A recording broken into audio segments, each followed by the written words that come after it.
So welcome to the audio lecture on the Baroque and Rococo era. It's the time just after the Renaissance, and it's a fascinating time in history. So first let's talk about the Protestant Reformation and the backlash. So the 16th century was a time of great upheaval in Europe. As the leaders of the Catholic Church became more and more powerful, they took on the status of affluent kings, and they struggled with the monarchy for power and influence. The extravagance of the Church caused unrest among the common people, and it eventually led to the Protestant Reformation. This was a split in the Church that would never be reconciled. The Reformers, led by Martin Luther, not only challenged some of the Church's teachings, but they also challenged the ultimate authority of the Pope himself. They were supported by rulers in Northern Europe who saw this as a chance to increase their own power. Another factor in the widespread unrest of the lower classes was the invention of the printing press, which came into wide use at this time. With the advent of the printing press, the Bible and other writings could be distributed widely to people of all economic backgrounds, rather than just reserved for the wealthy. The Church fought the Reformation with the Counter-Reformation, and this led to the Inquisition, in which many artists and intellectuals were put on trial, tortured, and often killed for creating works which went against the wishes of the church rulers. One of the practices that the Reformers rebelled against was that of what was called buying indulgences. I just love this because it's so crazy. Now, what would happen in buying indulgences is that the rich patrons paid large sums of money to church leaders in order to ensure their place in the afterlife. In other words, hey, you want to get to heaven? Pay me a lot of money and I got an inside with the man and we'll get you in. It's kind of like that. So, of course, the people who didn't have the money didn't really love that, and since it was kind of a scam anyway, it just fell apart. So the social issues that led to the Reformation would eventually lead to the French Revolution in the late 1700s. Here we have a picture of Louis XIV of France, painted by the artist Ragout. In this painting, the 62-year-old king shows off his legs, which he was very proud of, by the way. And he's wearing the high-heeled shoes which he invented to give him extra stature. So here's a fact that you don't need to know for a test, but you might need to know, is that Louis XIV of France invented high heels. How about that? We have him to thank.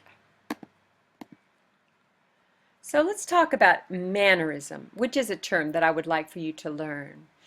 As the Renaissance drew to a close, a style called mannerism, which was started by Michelangelo, came into prominence.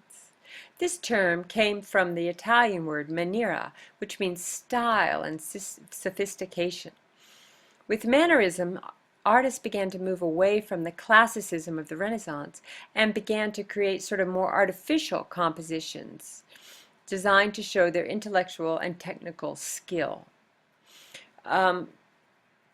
Look at this example to the right, and it's an unfinished work called Madonna with the Long Neck. But let's look at it. Notice how there's the pillar up the right side. There's that little mini figure down there on the right. There's the kind of curtain creating a frame across the top, that young man's leg on the right, so that it all has a sort of a loose frame around it that points to the Madonna and the little bald baby, which I think is probably, I don't know, it's probably going to get a little hair, and maybe it's not finished. But anyway, notice how it all kind of neatly stacks up. And this picture above is by Hans Holbein. So in this case, he uses the king's great size to add power and status to the painting itself. Oh, let's talk about El Greco. You know, El Greco is pretty cool because he's considered to be one of the fathers of modern art in his own way. He was born Dominicus Theotokopoulos in Greece. So, you know, with a name like that, you might as well call him El Greco. He spent 10 years in Italy and studied icon painting on the Isle of Crete. Then he migrated to Spain and he settled in Toledo, where he was the court painter to the Spanish court. His unusual style is a mixture of Renaissance and Byzantine, with some mannerism thrown in. And although his style is easily recognized, it definitely did not always please his patrons. You can see, if you look on the right, this painting is a very famous one, but it's also got these darks and lights and bright colors and a certain feeling to it that is unusual for the time. And this painting of the skies over Toledo, that's one that's really considered to sort of foretell modern art and the changes in art that would come a couple of centuries later. Caravaggio. Now when we talk about the Baroque era, we're covering a period of time that's about 150 years, from 1600 to 1750. Now Baroque means oddly shaped pearl. B-A-R-O-Q-U-E means oddly shaped pearl. Write that down. And this was originally meant as an insult. But over time, lovers of art have come to see this period as one of much drama and innovation in creative expression, as well as a time of great excesses in some areas. Now, the artist Caravaggio was a very colorful character, whose life often reflected the drama in his work. Because of his fiery temper, he spent a lot of time in jail. And in 1606, he actually killed a man in a fight over a tennis match, and he had to flee Rome. 4 years later, he was badly wounded in a duel, and he eventually died of a fever at the age of 36. In spite of his short life, his art influenced an entire school of painters known as Caravaggists. His dramatic use of light and his realistic renderings earned him both scorn and acclaim in his lifetime. He was really breaking the mold with his work.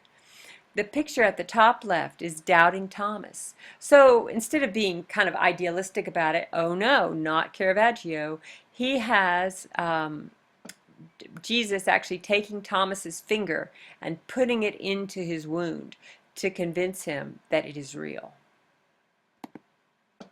Okay, this is called The Calling of St. Matthew, and it's by Caravaggio. I just love this piece.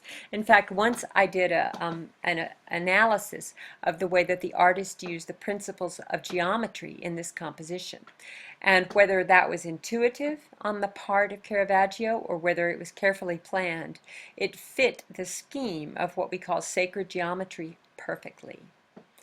In this piece, the figure of Jesus is barely seen on the right. You can see him coming out of the shadow and pointing his finger at Matthew. And Matthew is this tax collector on the left saying, "Who, me?" This demonstrates a common practice of the time, which means that the artists would dress the figures from biblical stories in the contemporary clothes of the period. So that's why all these guys from the Bible are dressed in Renaissance outfit. It also shows his great skill at depicting dramatic light. Notice how he uses chiaroscuro in all of the work by him that we've looked at. By using the darkest possible shadows against very bright lights, he adds drama and emphasis to this work. Now I'm going to show you a few other things briefly. Notice how there's this, here's his sword, here's these stripes, here's this line here. This is all carefully calculated to lead your eye through the composition. And though it looks arbitrary, well, here's another one, this leg with the light on it. He's done all these things to make our eye go from Jesus down here to Matthew. So that's just an example of Caravaggio's compositional skill. Now, one well-known Caravaggist was Artemisia Gentileschi, and she had a difficult life. Her father was a painter, and he got an apprentice to teach her to paint. Well, she accused this apprentice of raping her. And his father, Artemisia's father, was so concerned about his reputation that he filed a lawsuit accusing this guy of raping his daughter. So back in that day, the accused was not the one put on trial. It was the woman who was accusing someone of rape. And she was subjected to a humiliating public trial in Rome. After going through this ordeal, she left Rome and moved to Florence, and then she became one of the first women to be admitted into the Florence Academy, which was a great honor. Throughout her life, Artemisia Gentileschi painted images of abused and heroic women. This can be seen in her painting called Judith and the Maidservant with the head of Holofernes. This was painted in 1625. Now in her self-portrait to the right, she wears a gold chain, which symbolizes the chain of painters and artists throughout time, of which she is a link. Let's look at a few other Caravaggios. Well, these are the painters from the Netherlands, and they were influenced by Caravaggio, as you can see, but they also had their own style. Now, artists in the Netherlands didn't receive as much support from the monarchy as they did in other parts of Europe. The Dutch had a strong merchant class that was prosperous and actively supported the arts, especially portrait painting. Frans Halls was the leading portrait painter of his day. And you can see here the influence of Caravaggio in the portrait to the right. It's called the Jolly Toper. It's probably some kind of an actor. Now, you can see his natural poses, his use of dark and light, and he had a very loose style with his brushstrokes, which gave an added energy to the painting, and which was new for the time. What I wonder about the one on the left, Katharina Hooft and her nurse, is how in the world did he get this little girl to pose? That's an amazing feat. So he must have had a very good memory, or he made quick sketches, or I don't know what he did, but you think about catching this moment with this little girl with her nurse in oil painting, which would have taken a very long time. It's quite masterful indeed.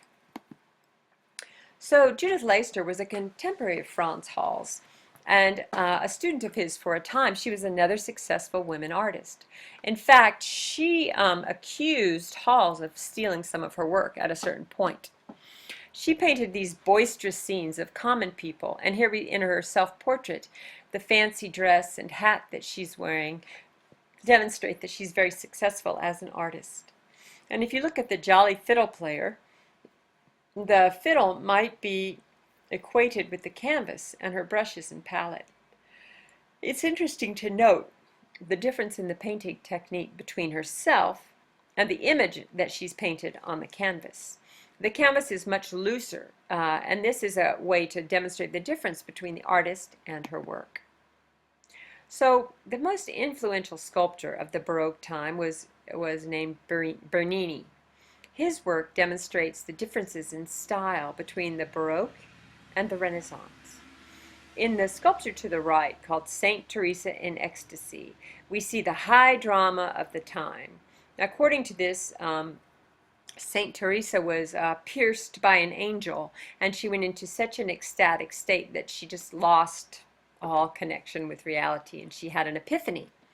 Now, you could read about rays of light, or you could think about rays of light, but old Bernini, he had it down. He made actual gold rays of light that are part of the sculpture, and they don't leave any doubt as to what we're looking at.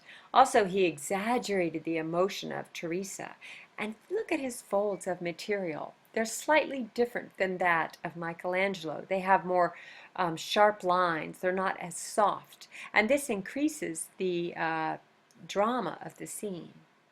Now, what we have above left is St. Peter's Square, where the crowds gather to hear the Pope at the Vatican. So at the very top of the image to the left, you see the dome that was designed by good old Michelangelo. But the circular exterior courtyard, that was Bernini. Let's look at one more of Bernini's, just because I like to say his name. Bernini, Bernini, Bernini. Oh, no, I'm only kidding. Okay, his David. Now, I want you to look at this, because I want you to think about Michelangelo's David and Donatello's David. And this sculpture is very important because it introduces a new kind of three-dimensional composition. Look at this guy. He is coming into the viewer's space. You're not passively sitting back and watching him as you would be with David. He's actually coming towards the viewer. And this is revolutionary. This is novel for its time. So by creating a piece that brings the viewer more fully into the art, he's set a very important trend that will continue. One of the features of Baroque art is the tendency to draw the viewer into the action of the piece. So on that note, we're going to conclude part one of the audio lecture on the Baroque. Hey, stay tuned for part two. Thanks for listening.